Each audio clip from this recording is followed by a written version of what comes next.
रहमान रहीम अस्सलाम वालेकुम। आज हम बनाएंगे इजी तरीके से मुंह में घुल जाने वाला हलवा और सूजी का हलवा।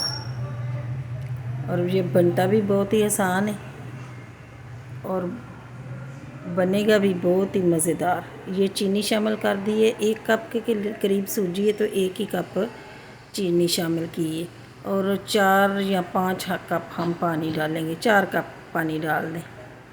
थोड़ी सी सूजी ज़्यादा थी तो मैंने 5 कप पानी डाल दिया। और अब इसको उबलने के लिए रख लेंगे। तो जब चीनी भी घुल जाएगी और पानी भी उबल जाएगी साइड पे रख देंगे। दूसरी तरफ हम ये देखें जी, चाशनी हमारी बिल्कुल तैयार है। तो दूसरी तरफ हम देसी घी डालेंगे। देसी घी में बनाएंगे तो आप चाहें तो डालडा भी ले सकती हैं, लेकिन देसी घी का हलवा होता है ना तो नुकसान नहीं देता, ना खांसी वगैरह नहीं लगती। अगर डालडा डालेंगे तो फिर तो किसी को अच्छा लगता है, किसी को नहीं लगता।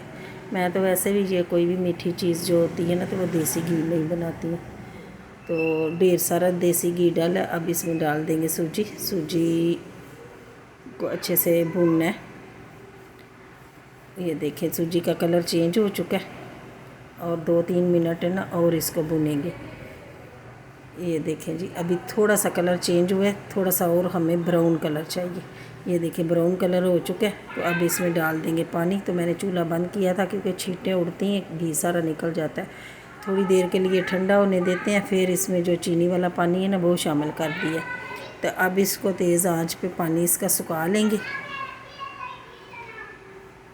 तो पानी सुखा के जब तेल ऊपर आने लगे ना, ये पिस्ते बादाम और काजू ये थे, ये पिसे हुए थे, ये शामिल करेंगे।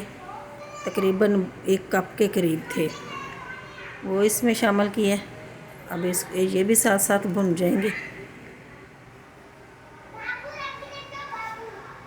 तो ये थोड़े से और पाउडर था पिस्ते बादाम का और ऊपर से हम घी डालेंगे। घी ये जो ऊपर से डालते हैं ना, इससे क्या होता है कि ऊपर ऊपर इसके घी रहता है और शाइनिंग भी आती है हलवे में और हलवा मज़े जुड़ता भी नहीं है। अब इसको इतना भूनना है कि ये देखें जी, घी ऊपर आ चुका है। तो आप चाहें तो आप मज़ीद भी भून लें, लेकिन मैं इतना ही भूनूंगी और जब ठंडा हो जाएगा तो ये बहुत ही परफेक्ट हलवा बन के तैयार होगा। आप ऐसे ही खा लें, पराठे के साथ खाएं। दुआओं में याद रखना। अल्लाह हाफिज़।